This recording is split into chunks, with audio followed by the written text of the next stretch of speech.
naktį, pirmą naktis. Jūs nepatikėsit, vėl aš su nuotykiais, kai aš atvažiavau į savo kaip ir planuojamą numatomą nakvynės vietą. Prisistatė 2 policininkai, aš net nemačiau, iš kur jie atsirado.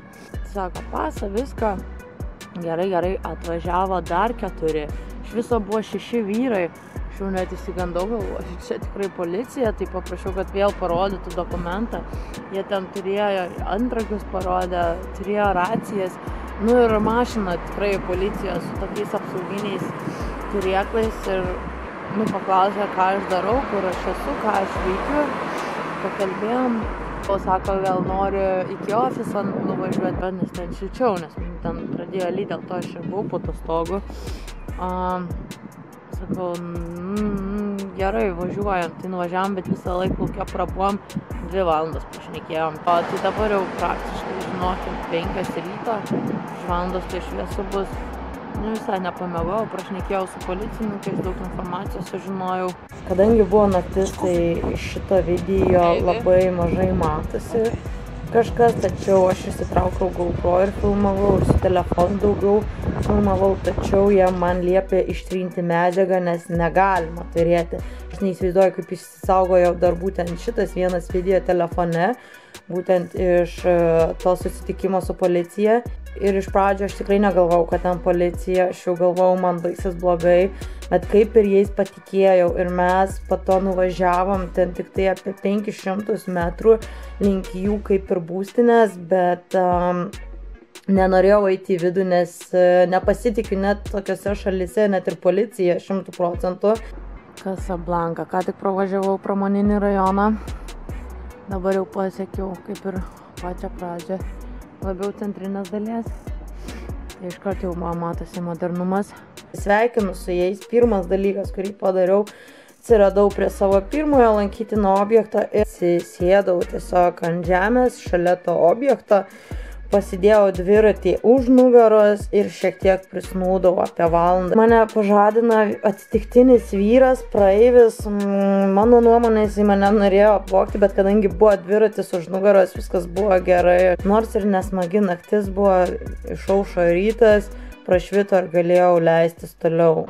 Štai prieš akis matome įspūdingą mečetę ir tai yra vienintelė mečetė, į kurią galima įeiti kaip turistai. Labai didžiulė, kuris stovi praktiškai virš Atlanto vandenyno. Ši mečetė yra lankytojams atvira.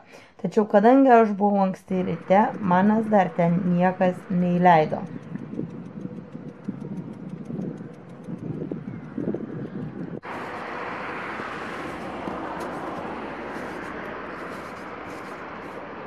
Lankiau šį įspūdingą objektą ir labai norėjau išgerti kažko šilto, kaip kavos, kakavos ir pradėjau ieškoti, kur galėčiau tą padaryti. Tai vienintelė idėja atėjo, kad galiu tą įgyvendinti viešbutyje. Viešbutyje gavau pusryčius, pavalgiau, sušilau ir pradėjau judėti toliau per Casablanką link savo sekančio kelionės tikslo.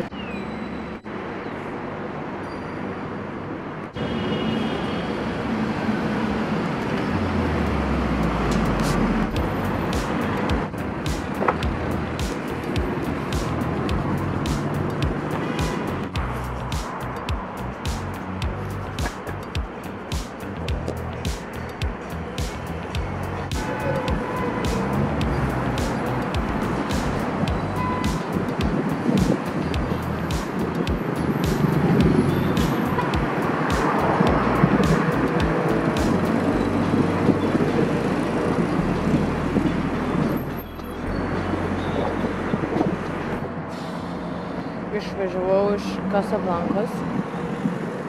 Oi, aš pavargus.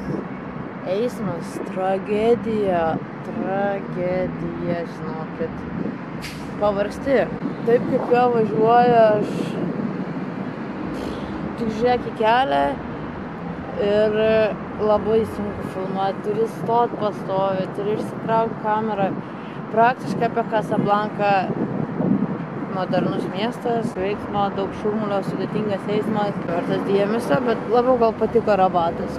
Važiuojam dabar į Marakešą, kaip pailsėt nuo chaoso. Dabar per kaimus važiuosiu, tai tas gerai. Marakešė vėl bus chaosas, o vėliau, manau, bus ramiau. Tai baisu, kad atsitrenks į mano nutres. Labai smagu po Kasablanką sugrįžti į kaimus, kur tylu, ramu, mažai eismo, gražus vaizdai, jokio tokio triukšmo, beprotnamio.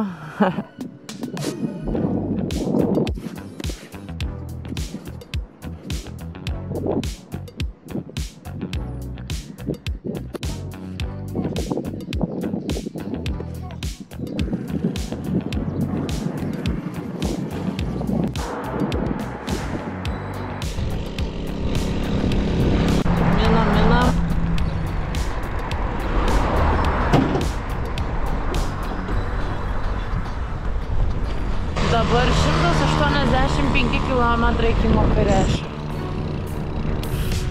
Ir 1 valanda dienos. Šiandien nespėsim. Nemažai jau turiu šiandien. Rytoj pasieksim tikriausiai. O dabar, tai važiavau kaimais, tai važiuoju pagrindinę gatvę. Prieš nakvynę išsuksiu į kaimus. Mačiau ten gražu ir žymiai ramiau. Šiandien užsidėjau jau pirštinės, bet ne dėl to, kad skauda rankas, bet dėl to, kad jos įdegė ir nebereikia jau dabar joms saulės. Pravažiuojam dabar kartu miestelį, parodysiu, koks eismas. Kiekvienam miestelį tas pats. Žmonės visų pirma ant gatvės vidury kelio. Mašinos važiuoja bele kaip. Žmonės ištisai vieni kitiems pypsina.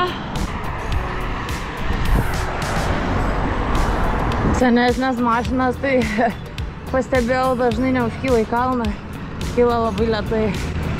Apsikrovusios, tai visas. Šiandien kažkoks vaikas kažkurio miestelį mane metė kažkokią šaką.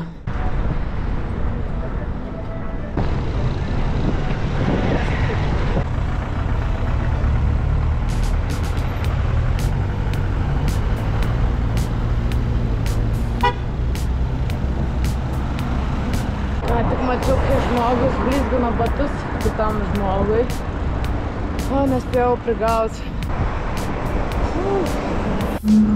Nu ir pritepėm man čia sumuštinį.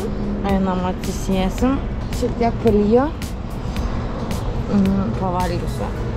Nu čia apsipirkau iki Marakešo, užteks visko, manau.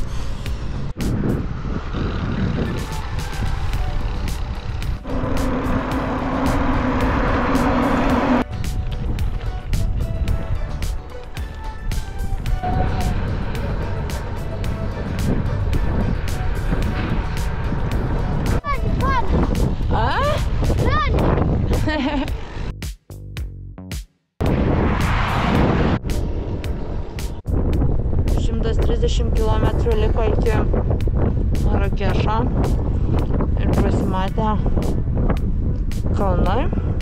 Valgau batoną. Policija vėl susistabdė. Sako,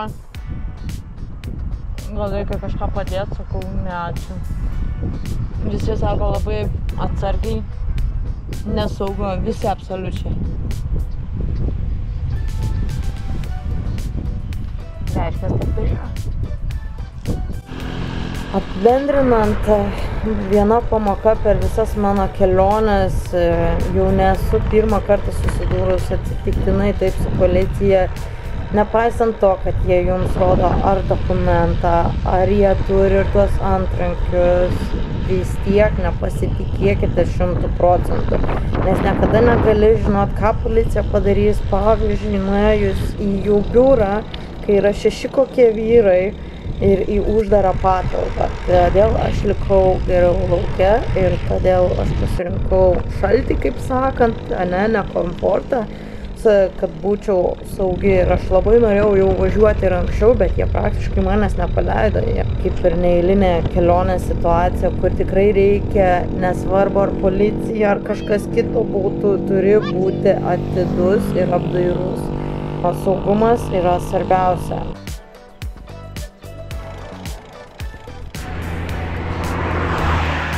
Tokios gamtos dar savo kelionėse niekad nemačiau.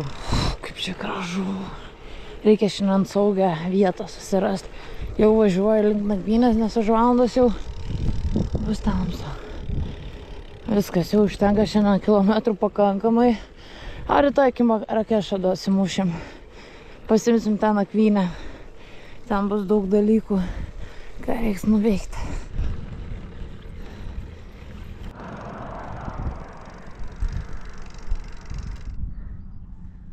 Kaktusiukai. Bet aš čia dabar matau, čia taip tuščia. Čia bus sunku su nakvynė. Arba reikia grįžti atgal, čia irgi vietelė.